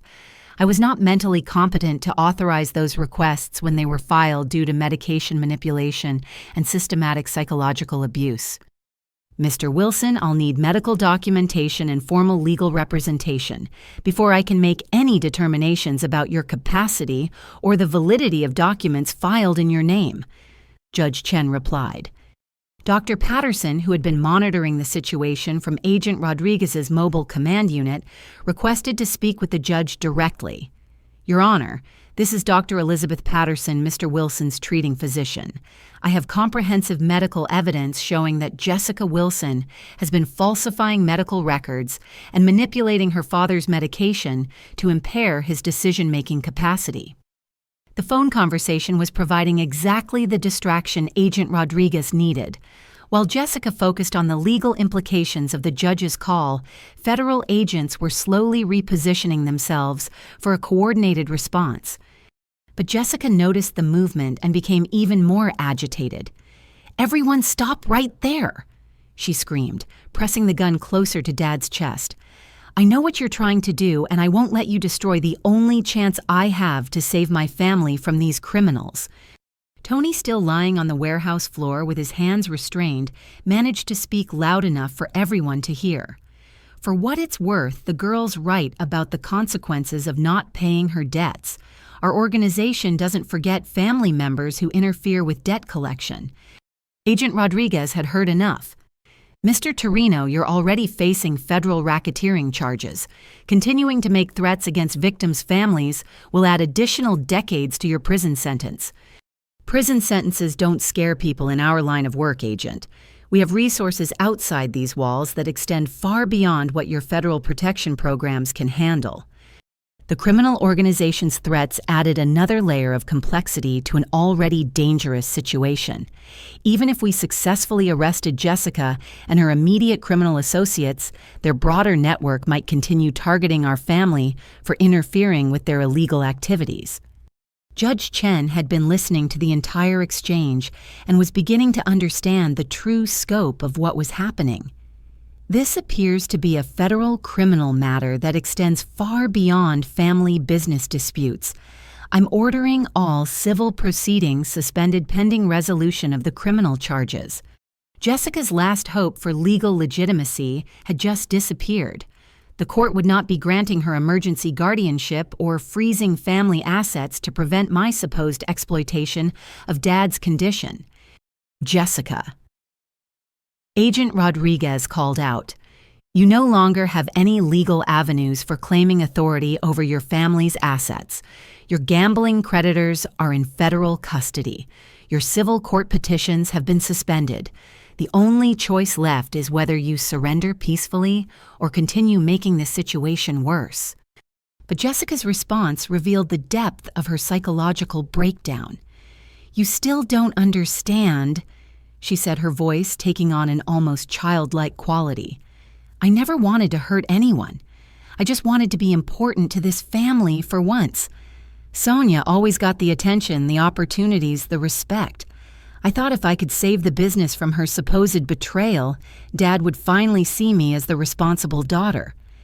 Her confession revealed that beneath the systematic fraud and manipulation was a woman who had never felt valued by the family she was now willing to destroy. Years of perceived favoritism and sibling rivalry had culminated in this desperate attempt to prove her worth through criminal means.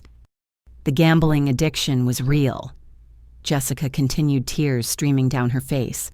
But part of me was almost glad when the debts got out of control because it finally gave me a reason to get involved in the business. I thought I could solve the financial problems and prove I was just as capable as Sonia. Dad's voice was filled with pain as he responded to Jessica's revelation.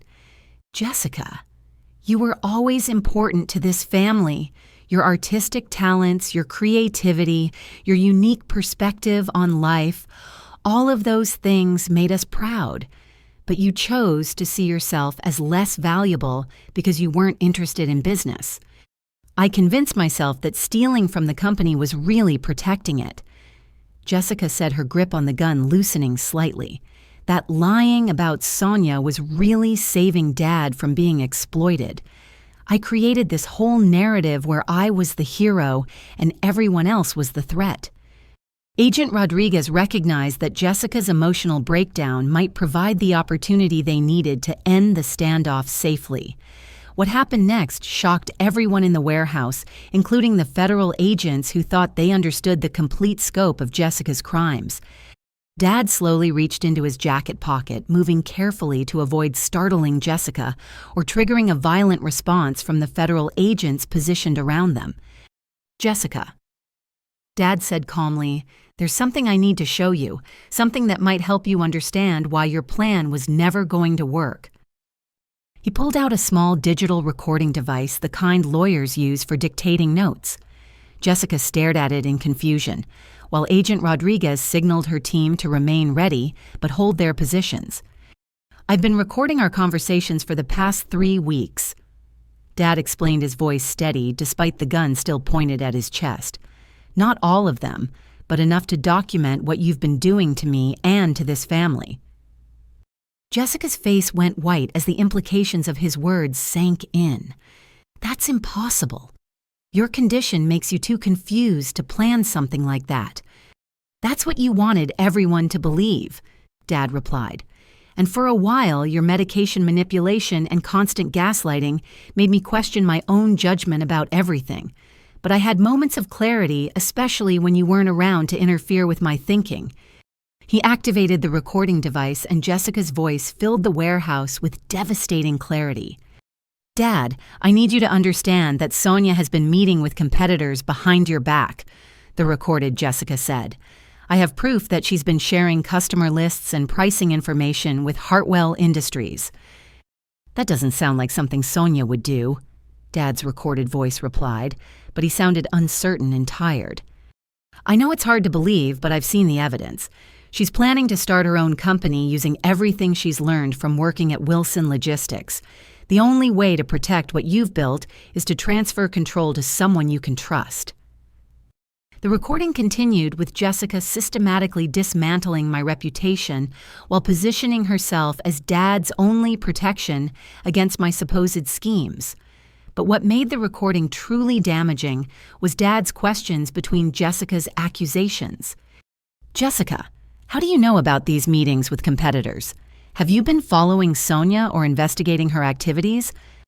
"I've been watching out for the family's interests," recorded, Jessica replied. "Someone needs to pay attention to what's really happening around here." "And you're sure about the evidence you mentioned? You actually have proof that Sonia is sharing confidential information?" There was a long pause before Jessica's voice continued, but this time her tone was different, less confident. "Dad, your memory issues make it difficult for you to remember all the details. You need to trust me to handle these complicated family matters." Agent Rodriguez was recording the current conversation while Jessica's own words played back her systematic manipulation of our father.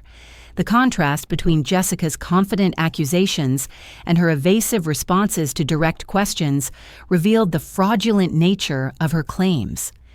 But the most devastating part of Dad's recording came next.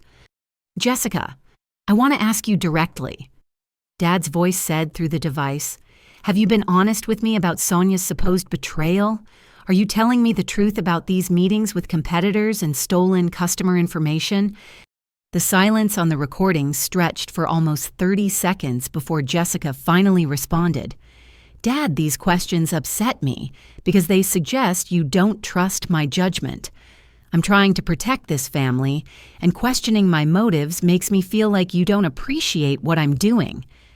"That's not an answer to my question," recorded Dad pressed. "I'm asking whether you have actual evidence of Sonia's supposed crimes or whether you're making accusations based on suspicions and assumptions." Another long pause, then Jessica's voice sounding younger and more vulnerable. "I know in my heart that Sonia doesn't care about this family the way I do. She's always been more interested in advancing her own career than protecting what you've built. Maybe I don't have concrete proof, but I know I'm right about her intentions." The recording revealed that Jessica had been unable to provide actual evidence for any of her accusations, even when pressed directly by the person she was supposedly protecting. "There's more," Dad said, still holding the recording device but speaking directly to Jessica and the federal agents. "I wasn't just recording our conversations randomly. I started documenting everything after Dr. Patterson called me directly to express concerns about my medical care." He explained that 3 weeks ago, Dr. Patterson had managed to reach him during one of Jessica's absences from the house. The doctor was concerned about missed appointments, canceled tests, and conflicting information she was receiving about his condition. "Dr. Patterson told me that Jessica had been interfering with my medical care and possibly falsifying information in my medical records. That's when I realized I needed to start documenting what was really happening to me." Dad had been more aware of Jessica's manipulation than anyone realized. The recording device had captured not just her lies about me, but her threats against other family members, her discussions of gambling debts, and most importantly, her admissions that she had been exaggerating his mental incapacity to maintain control over his decisions. On this recording from last Tuesday, Dad continued advancing the device to a different conversation. Jessica explicitly states that she's been managing my medication schedule to keep me cooperative during important meetings. Jessica's voice came through the speakers. "Dad's good days and bad days seem to coincide with whether he's willing to sign the documents I need him to approve. I've learned that adjusting his evening medications helps ensure he's more receptive to family discussions the next morning." Agent Rodriguez looked stunned. "Mr. Wilson, are you telling us that you've been conducting your own investigation into your daughter's crimes for the past 3 weeks? I'm telling you that a man doesn't build a successful business over 30 years without learning to recognize when someone is lying to him," Dad replied firmly. "Jessica's manipulation worked for a while because my cognitive issues made me doubt my own judgment. But when Dr. Patterson warned me that someone was interfering with my medical care, I realized I needed to gather evidence of what was really happening. The recording device contained hours of conversations documenting Jessica's systematic elder abuse, financial fraud, and manipulation of family relationships. More importantly, it captured her admitting to crimes she had denied when confronted by other family members. Jessica, Dad said, looking directly at his youngest daughter while federal agents maintained their positions around the warehouse. "I want you to listen to one more recording. This one is from yesterday morning, right before you convinced me to sign those company transfer documents." He activated a final recording that would change everything about how we understood Jessica's motivations and mental state. The final recording Dad played revealed a conversation that explained everything about Jessica's psychological state and her willingness to destroy our family to escape her self-created problems. "Dad, I need you to understand that signing these papers isn't just about protecting the business from Sonia," Jessica's recorded voice said. "It's about protecting all of us from people who will hurt our family if they don't get paid." "What people, Jessica, who are you talking about?" "The people I owe money to aren't just creditors, Dad. They're criminals who use violence to collect debts. If I don't pay them this week, they've threatened to hurt you and Sonia to pressure me into finding the money." The recording captured Jessica admitting that her gambling debts involved criminal organizations that threatened family members to ensure payment. She'd been stealing from the company, not just to pay her own debts, but because she believed her criminal creditors would target Dad and me if she failed to deliver payment. "Why didn't you come to the family for help when the gambling first became a problem?" Dad's recorded voice asked. "Because I was ashamed," Jessica replied, her voice breaking with emotion. "I was the artistic daughter who never contributed anything meaningful to the family business. I couldn't admit that I had also become the gambling addict who was destroying everything you and Sonia had worked to build." The conversation revealed layers of self-loathing shame and distorted thinking that had driven Jessica to increasingly desperate measures. She had convinced herself that stealing from the family was actually protecting them, and that destroying my reputation was necessary to save everyone from the consequences of her addiction. "Jessica, you know that Sonia never betrayed the company or planned to steal from the family," Dad's recorded voice said gently. "I know," Jessica admitted in the recording. "I made up those stories because I needed you to believe that giving me control of the business was protecting the family rather than helping me commit crimes against it."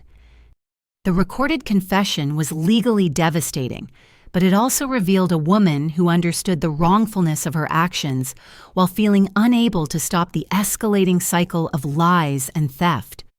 As the recording concluded, Agent Rodriguez received an urgent communication through her earpiece. She listened for several seconds, then spoke to the entire warehouse. "Jessica Wilson federal agents have just arrested 6 additional members of the criminal organization that was threatening your family. The arrests are part of a coordinated operation across 3 states targeting illegal gambling operations and associated criminal activities." The news visibly deflated Jessica's remaining defiance. The criminal network she had feared was being dismantled by federal law enforcement, meaning the threats against our family were being eliminated along with her creditors. "You don't understand," Jessica said weakly, lowering the gun slightly. "These people have connections everywhere. Arresting the local leaders won't stop their organization from retaliating against families who interfere with their business." Agent Rodriguez stepped closer, her voice carrying the authority of someone who had successfully prosecuted organized crime cases for years. "Jessica, the criminal network you're afraid of is called the Torino Family Organization. We've been investigating them for 18 months as part of a federal racketeering case involving money laundering, illegal gambling, and extortion across the southeastern United States." She explained that Jessica's gambling debts were just one small part of a massive federal investigation that had been building cases against the organization's leadership for over a year.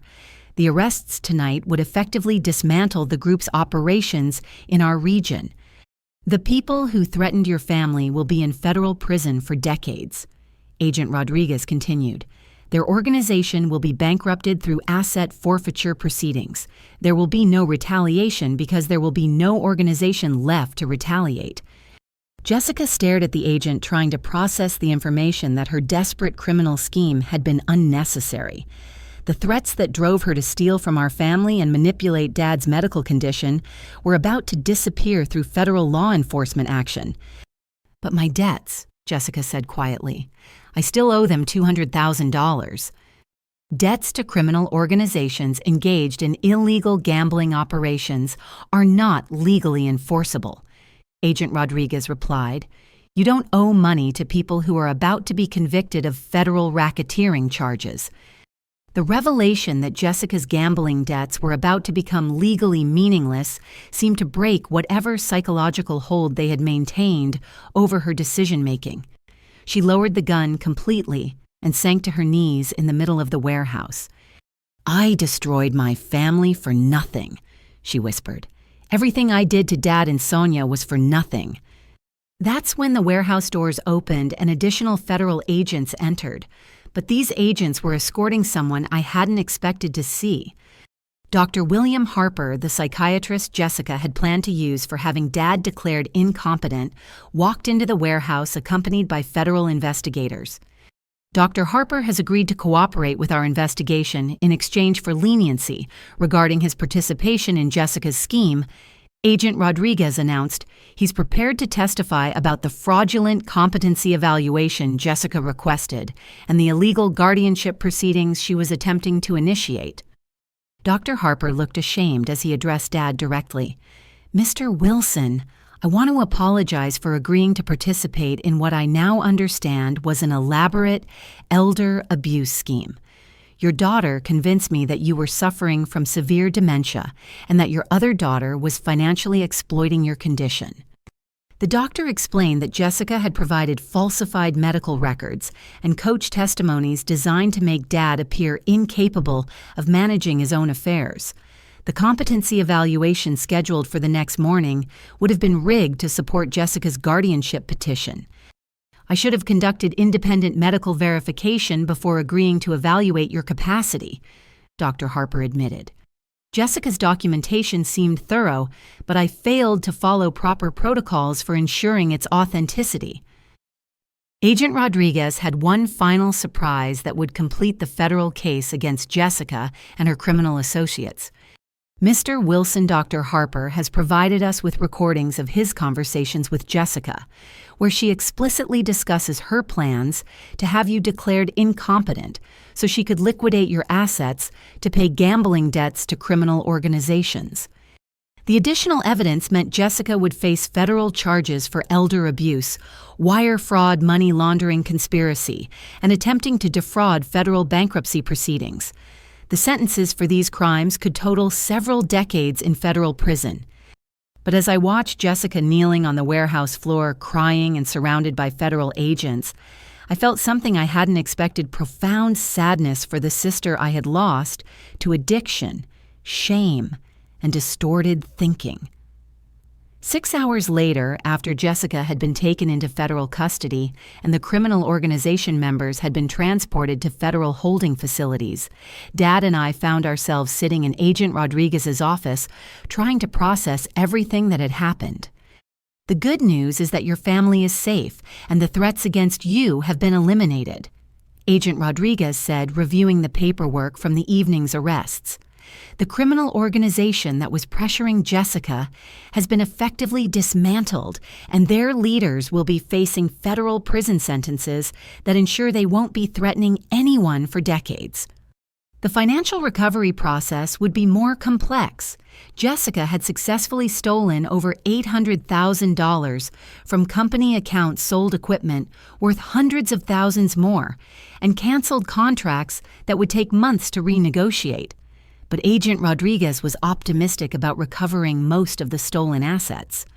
"Federal asset forfeiture laws allow us to recover money and property that were purchased with proceeds from criminal activities," she explained.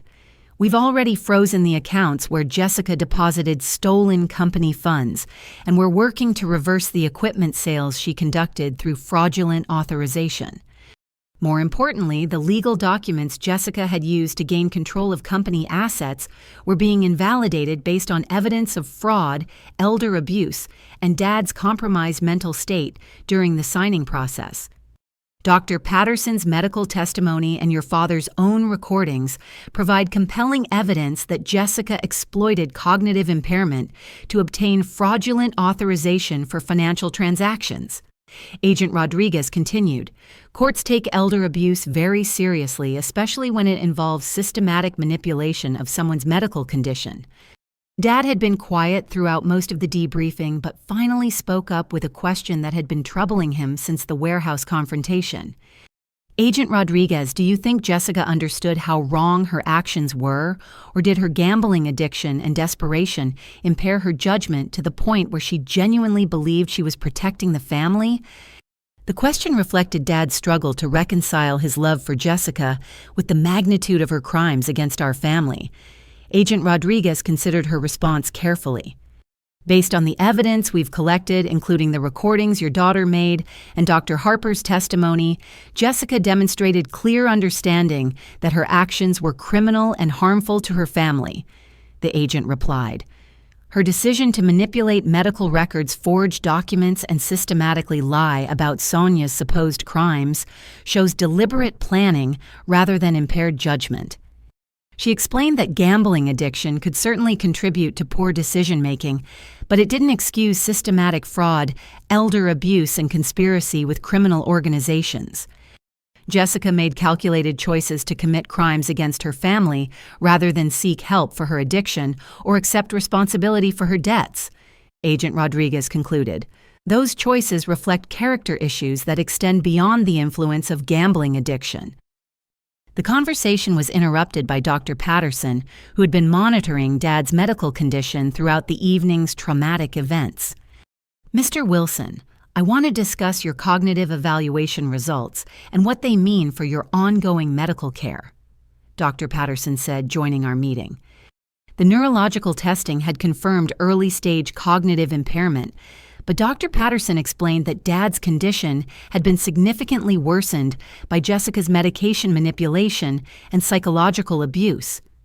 "With proper medication management and the elimination of the systematic stress Jessica was creating, your cognitive function should improve substantially," she said.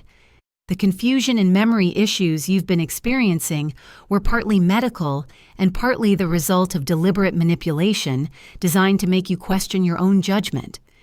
Dr. Patterson recommended ongoing medical monitoring and cognitive therapy to help Dad rebuild confidence in his decision-making abilities. But she was optimistic that he would be able to continue managing his personal affairs and participating in business decisions with appropriate support. "The most important thing is ensuring you're protected from anyone who might try to exploit your medical condition for personal gain," she added, glancing meaningfully in my direction. That comment prompted Dad to address something he had been thinking about since the warehouse confrontation. "Sonia, there's something I need to tell you about the past few months." Dad said, his voice serious but clear. "I wasn't as confused by Jessica's manipulation as everyone believed I was." He explained that while his cognitive impairment was real, he had maintained more awareness of Jessica's systematic deception than he had let anyone know. The recording device and documentation of her crimes hadn't been desperate measures taken by a confused old man. They had been deliberate investigative activities conducted by someone who suspected he was being manipulated. "I needed to be certain about what Jessica was doing before I could take action to stop her," Dad continued. "But I also needed to understand whether you would fight to protect the family when everything seemed lost, or whether you would simply accept defeat and walk away." The revelation was stunning. Dad had essentially used Jessica's betrayal as a test of my character and commitment to the family legacy. "I'm proud of how you handled this crisis," Dad said, looking directly at me. "You investigated the truth instead of accepting defeat. You protected me from medical exploitation. You worked with law enforcement to ensure justice was served. And you did all of this despite believing you had lost everything." Dr. Patterson and Agent Rodriguez exchanged glances, clearly surprised by Dad's revelation that he had been more aware and strategic throughout the crisis than anyone had realized. Mr. Wilson, are you saying that you deliberately allowed Jessica to believe her manipulation was successful while you were actually gathering evidence of her crimes? Agent Rodriguez asked. I'm saying that a man doesn't build a successful business over 30 years without learning to recognize when family members are lying to him, Dad replied firmly. Jessica's accusations against Sonia never made sense given what I knew about both of my daughter's characters. He had suspected Jessica's gambling problems months before she began stealing from the company. Business associates had mentioned seeing her at underground poker games, and her sudden interest in company finances coincided with what appeared to be financial desperation. But I needed to know how far Jessica was willing to go to cover her debts, and I needed to see whether Sonia would abandon the family or fight to save it when faced with what appeared to be insurmountable betrayal. The conversation was interrupted by Marcus, who arrived with financial reports showing the full extent of damage to Wilson Logistics and preliminary assessments of recovery prospects. The good news is that most of our customer relationships remained intact because Jessica didn't have time to complete the systematic destruction she was planning, Marcus reported. The contracts she canceled can be renegotiated, and the equipment she sold can be replaced without destroying our operational capacity. More importantly, several customers had contacted the company, expressing concern about rumors of financial instability. When Marcus explained that the problems were caused by criminal activities that had been resolved through federal law enforcement action, most customers expressed relief and renewed confidence in the company's leadership. Wilson Logistics has a reputation for integrity and reliability that was built over decades, Marcus continued. Jessica's crimes damaged our finances, but they didn't destroy the relationships and reputation that make this company valuable. Agent Rodriguez concluded our meeting with news that would determine Jessica's legal fate. Jessica Wilson has agreed to plead guilty to all federal charges in exchange for cooperation with our ongoing investigation into organized crime activities, she announced. Her sentence will likely be between 5 and 8 years in federal prison, with mandatory participation in gambling addiction treatment programs. The plea agreement included full restitution for stolen assets and cooperation with civil proceedings to recover damage caused by her fraud. Jessica would also be required to provide testimony in additional cases against other members of the criminal organization. Your sister has expressed desire to apologize to her family and make whatever amends are possible given the severity of her actions, Agent Rodriguez added. Dad was quiet for a long moment before responding. I hope Jessica uses her time in prison to address the addiction and character issues that led her to betray her own family. But forgiveness will require genuine acknowledgement of the harm she caused and authentic efforts to change her behavior. As we prepared to leave the federal building that morning, I realized that while Jessica's betrayal had been devastating, it had also revealed strengths in our family relationships that I hadn't fully appreciated before the crisis. 6 months later, I stood in the renovated conference room at Wilson Logistics, looking at financial reports that would have seemed impossible during the darkest days of Jessica's betrayal. Not only had we recovered from her systematic theft and sabotage, but the company had grown beyond anything we had achieved before the crisis. The employee wellness programs I had established years earlier became a model for other logistics companies dealing with high-stress working conditions. Our customer retention rate reached 97% as clients appreciated our transparency about the criminal activities that had threatened the company and our decisive response to protect their interests. Most importantly, the innovations I had implemented in automated tracking and customer service systems had attracted attention from major manufacturing firms looking for reliable logistics partners. We had secured 3 new contracts worth over $5 million, annually expanding our operations beyond anything Dad had envisioned when he started the company 3 decades ago. Marcus knocked on the conference room door carrying the quarterly financial report that would officially confirm our complete recovery from Jessica's crimes. Revenue is up 38% compared to the same period last year. Marcus announced, setting the report on the conference table. More significantly, our profit margins have improved because the operational efficiencies you implemented are now fully integrated into our service delivery. The numbers were impressive, but the personal relationships we had rebuilt meant more to me than financial success. Dad's cognitive function had improved dramatically once Jessica's medication manipulation and psychological abuse ended. His memory remained imperfect, but his judgment and decision-making abilities had returned to levels that allowed him to continue contributing meaningfully to company strategy. Dr. Patterson had been amazed by the improvement in Dad's condition once the systematic stress and medical interference were eliminated. Your father's case demonstrates how elder abuse can exacerbate cognitive impairment, she had explained during a recent appointment. Removing the manipulation and providing proper medical care has allowed his natural mental capabilities to reassert themselves. Dad now lived in an assisted living facility. He had chosen himself surrounded by caring staff and engaged in activities that kept his mind active. On his good days, he came to the office to review financial reports, meet with longtime customers, and share stories about building the business that had become our family's legacy. "You've become everything I hoped when I started this company," Dad said during one of his visits last week. "Someone who understands that business success means nothing without integrity, family loyalty, and genuine care for the people who depend on us." His words meant more to me than any financial achievement or business recognition I could imagine. The criminal organization that had threatened our family was now completely dismantled. Tony and his associates were serving federal prison sentences ranging from 15 to 25 years. Their assets had been seized through federal forfeiture proceedings, and their illegal gambling operations had been shut down permanently. Agent Rodriguez had called to inform us that Jessica's cooperation with the federal investigation had led to additional arrests and convictions that effectively eliminated organized crime influence over gambling activities in our region. "Your sister's testimony was instrumental in prosecuting the leadership of a criminal organization that had victimized dozens of families across multiple states," Agent Rodriguez explained.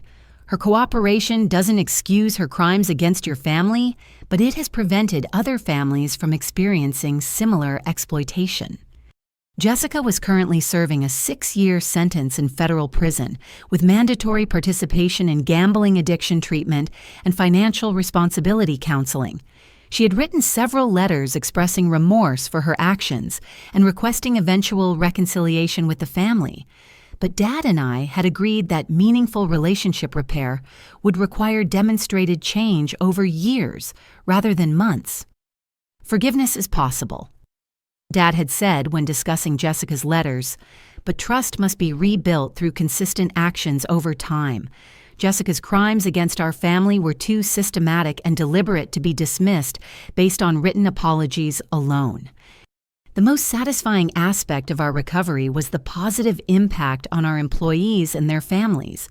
The wellness programs that Jessica had tried to eliminate were now funded more generously than ever, and our commitment to employee development had attracted talented people who viewed Wilson Logistics as a career destination rather than just a job.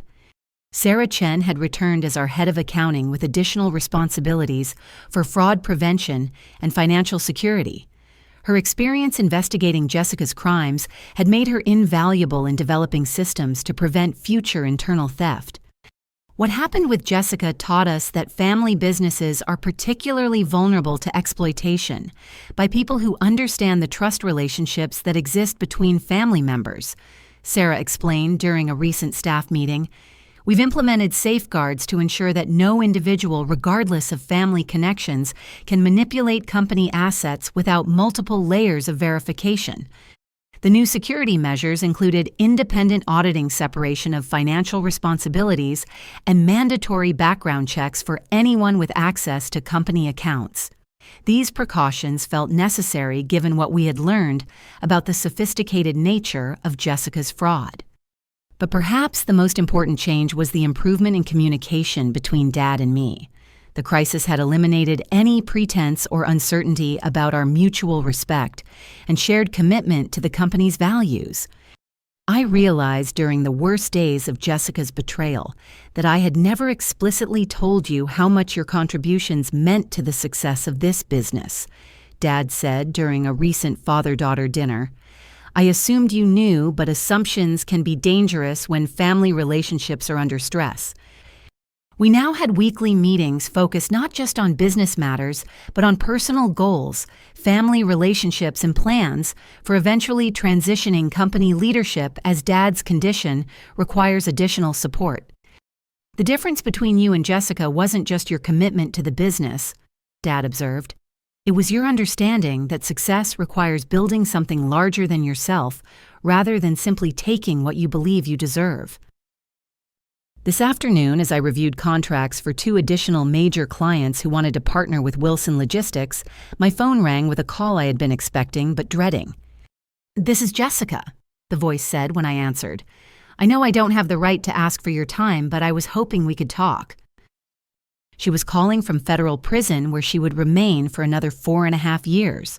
Her voice sounded different than I remembered, quieter, less confident, but also more genuine than it had been during her months of manipulation and deception. "I've been participating in addiction treatment and counseling programs, and I'm beginning to understand how distorted my thinking became," Jessica said carefully. "I want to apologize for what I did to you and Dad, but I also want you to know that I'm working to become someone worthy of eventual forgiveness." The conversation was difficult, but it provided hope that Jessica might eventually rebuild some form of relationship with our family. However, that process would require years of demonstrated change rather than words of remorse. "Jessica, I'm glad you're getting treatment and working to understand what led you to betray your own family," I replied. "But rebuilding trust will require consistency over time, not just acknowledgement of past mistakes." After ending the call, I walked to Dad's old office, which had become a quiet space for reflection and planning. On the walls were photos documenting the company's growth over 3 decades, including pictures of Jessica and me as children, helping with simple tasks and dreaming about being part of something important. Looking at those photos, I realized that while Jessica's betrayal had been devastating, it had also clarified what really mattered about family business and personal integrity. The company Dad built wasn't just about financial success. It was about creating something valuable that could be passed on to people who understood its true worth. Wilson Logistics would continue growing and serving customers with the same commitment to excellence that had always defined our approach to business. But now we had the additional strength that comes from surviving a crisis that tested everything we believed about family loyalty and personal character. The future looked brighter than it had ever been, not despite what we had survived, but because of what we had learned about ourselves in the process. So let me ask you something. Have you ever faced a situation where someone you trusted completely betrayed that trust for their own gain? How did you rebuild after discovering that a family member was willing to sacrifice your relationship for personal advantage? I'd love to hear your thoughts in the comments below. And if this story resonated with you, please give it a like and subscribe for more real-life stories about family business and the courage it takes to fight for what's right. Share this story with anyone who might be dealing with family business conflicts or elder abuse situations. Sometimes knowing you're not alone in facing these challenges makes all the difference. Thank you for listening to my story, and I hope it reminds you that even the darkest betrayals can't destroy the strength that comes from integrity, determination, and genuine love for the people and principles that matter most.